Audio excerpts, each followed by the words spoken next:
सुनो, मैंने night swim नाम की एक डरावनी फिल्म देखी जो इसी साल आई थी।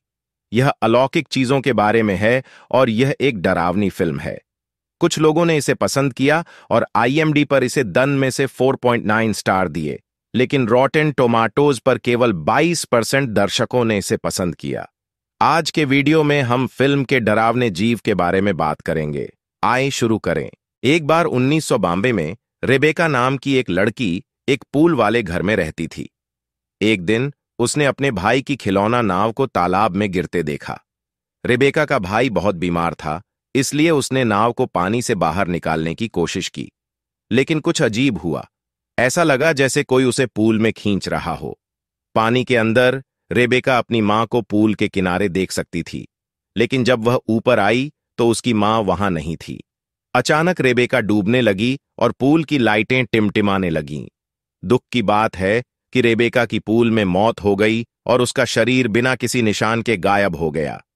फिर कहानी वर्तमान में पहुंचती है, जहां हम वोलो परिवार से मिलते हैं।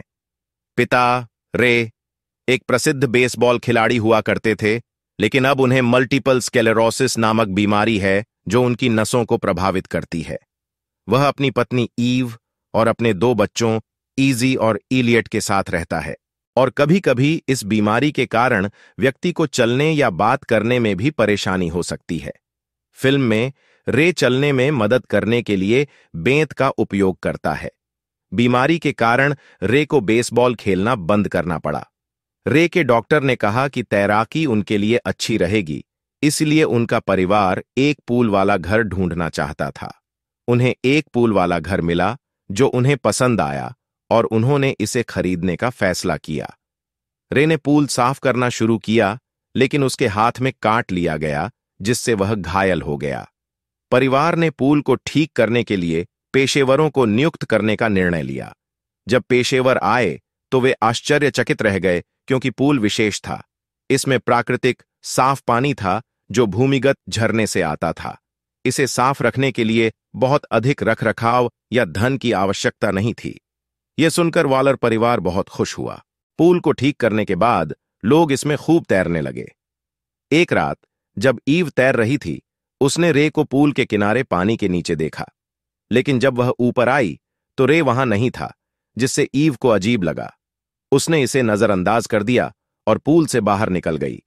उसी रात उनकी पारिवारिक बिल्ली पूल के पास थी और उन्होंने 1992 की एक खिलौना नाव देखी। फिर बिल्ली गायब हो गई और परिवार को अगले दिन पता चला कि उनकी बिल्ली गायब थी।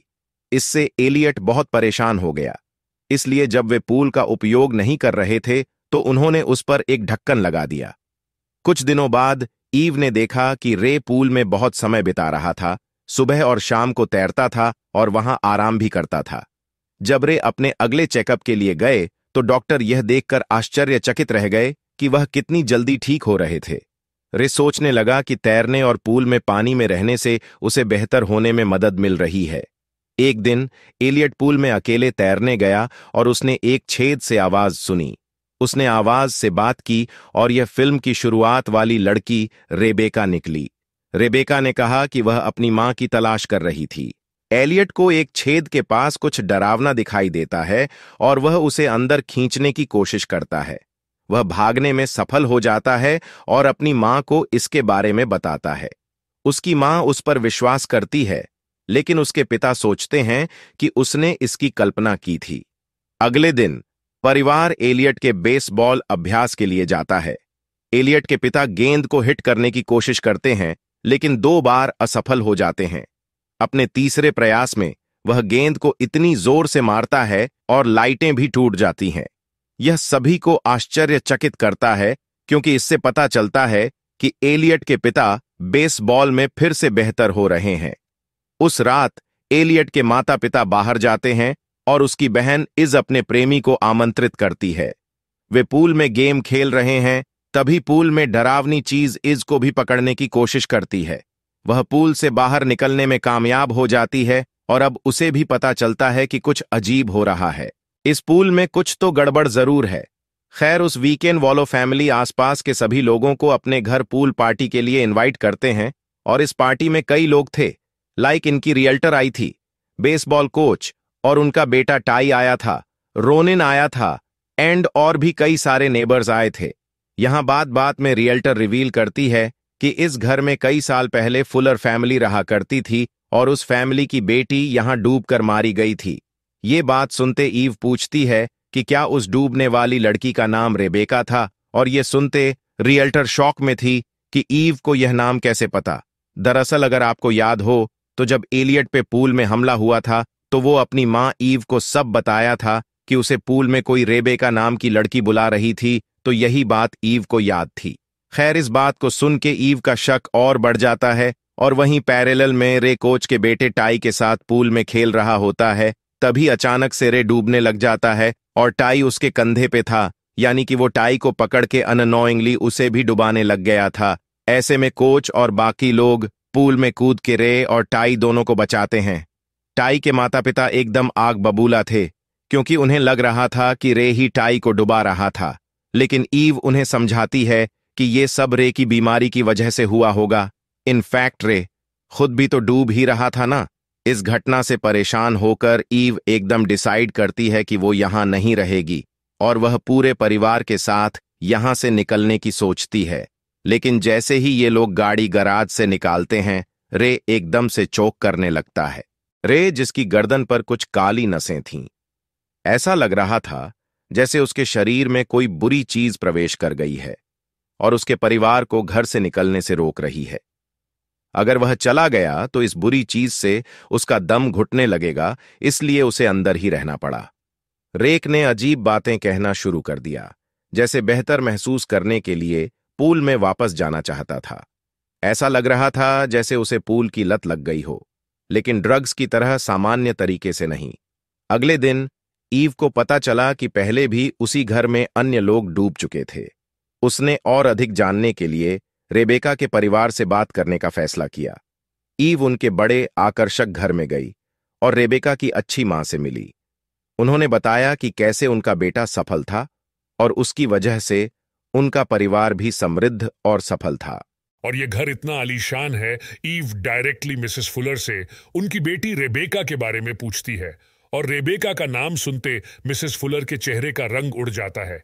बार बार पूछने पे मिसेस फुलर उस घर, स्पेसिफिकली उस पूल की सच्ची कहानी बताती है। तो सालों पहले उस एरिया में कोई घर वगैरह नहीं था, बल्कि काइंड ऑफ जंगल था और एक हीलिंग स्प्रिंग हुआ करता था। स्प्रिंग बोले तो वाटर बॉडी, ये एक ऐसा स्प्रिंग था जहां आप सिक्का फेंक के अपना विश मांग सकते हैं और आपकी विश पूरी हो जाएगी। उस समय लोग शायद स्प्रिंग की पूजा भी करते थे, क्योंकि ये स्प्रिंग लिटरली उनकी विशेष पूरी कर रहा था। लेकिन स्प्रिंग की अपनी भी एक विश थी। बेसिकली जब भी यहां का पानी जागेगा तो उसे एक जिंदगी चाहिए। जी हां, ये विशेष फ्री में नहीं मिल रही थी, बल्कि इन विशेष के बदले ये स्प्रिंग लोगों की जिंदगी भी ले रहा था। अब अगर आप व्यूअर्स को याद हो तो फिल्म के स्टार्टिंग में मिसेस फूलर का बेटा यानी रेबेका का भाई टर्मिनली इल था, तो अब वो इतना सक्सेसफुल कैसे हो गया है? इनफैक्ट वो काफी हेल्दी भी है। वेल, मिसेस फूलर बताती हैं कि उनका बेटा टॉमी इसी पूल की वजह से ठीक हुआ, लेकिन बदले में मेन पूल ने रेबेका की जान ली। इनफैक्ट मिसेस फूलर खुद इस पूल से पोजेस थी और वो पूल की मदद करी थी। रेबेका यानी अपनी बेटी को मारने में हम देख पाते हैं कि मिसेस फुलर की आंखों से काला पानी निकलने लग गया था और वो एकदम से बीमार दिखने लग गई थी। ऐसा लग रहा था मानो आज भी मिसेस फुलर उस पूल की एंटिटी द्वारा पजेस्ड है। मिसेस फुलर को इस हालत में देख ई वहां से निकलती है और वो अब समझ गई थी कि उसके फैमिली के साथ क्या हो रहा है। दरअसल ये पूल रे को ठीक कर रहा है, लेकिन बदले में पूल को इनके दोनों बच्चों में से किसी एक की जान चाहिए। वहीं घर पे हम रे को देखते हैं, जिसके अंदर पूल का वही ब्लैक लिक्विड जैसा कुछ आ चुका था और वो अब काइंड ऑफ पजेस था। नाउ ये पुल इलियट को इनकी फैमिली कैट की आवाज से लेयर करता है, जिसके परिणाम अनुसार इलियट पूल में गिर जाता है। एलियट एकदम से डूबने लग गया था और पूल का कवर भी अपने आप बंद होने लगता है ताकि एलियट बाहर ही ना निकल सके। तभी ईव यहां पहुंच जाती है और इसलिए ईव ने देखा कि एलियट पूल में परेशानी में था और उसने तुरंत ईजी को मदद के लिए बुलाने को कहा। हालांकि ईव के पिता नौसेना में थे और वह बहुत अच्छी तैराक थी, फिर भी वह जानती थी कि उसे एलियट को खुद ही बचाना होगा। उसने पूल में गहराई तक गोता लगाया और ऐसा महसूस हुआ जैसे वह एक अलग दुनिया में थी। उनका कहना है कि पानी में कुछ अजीब हो रहा था। इसी बीच वह मदद लेने के लिए घर के अंदर गई, लेकिन घर के अंदर किसी ने उस पर हमला करना शुरू कर दिया। लेकिन आइए पूल में ईव के पास वापस चलें। उसने एलियट को डूबते हुए देखा, लेकिन तभी पूल में किसी चीज ने उस पर भी हमला करना शुरू कर दिया। ये ऐसा था जैसे वह उनकी आत्माओं को देख सकती थी, उन लोगों की जो पहले पूल में मर चुके थे। ईव एलियट को पकड़ने में कामयाब रही, लेकिन फिर सब कुछ अंधकारमय हो गया और उसे बाहर निकलने का कोई रास्ता नहीं मिला। ऐसा लग रहा था कि वे दोनों डूबने वाले हैं। लेकिन तभी रेबेका की आत्मा प्रकट हुई और उसने ईव को सिक्का उछालकर सतह पर आने का तरीका दिखाया। ईव ने प्रकाश का अनुसरण किया और अंततः वे दोनों पानी से बाहर आ गए। काले पानी की उल्टी के बाद रे को एहसास होता है कि कुछ गड़बड़ है। परिवार ने फैसला किया कि उन्हें इलियट की मदद लेनी होगी, लेकिन अब इलियट को भी रे जैसा ही अनुभव हो रहा है। यह इलियट के लिए वास्तव में गंभीर हो सकता था, इसलिए रे ने पूल में जाकर खुद का बलिदान देने का फैसला किया। पूल को केवल एक जीवन की आवश्यकता थी, इसलिए जब रे खुद का बलिदान देता है तो पूल काला हो जाता है और इलियट बेहतर हो जाता है। अंततः पूल वापस सामान्य स्थिति में आ जाता है। कुछ समय बीत जाता है और परिवार में केवल ईव और उसके 2 बच्चे ही बचे हैं।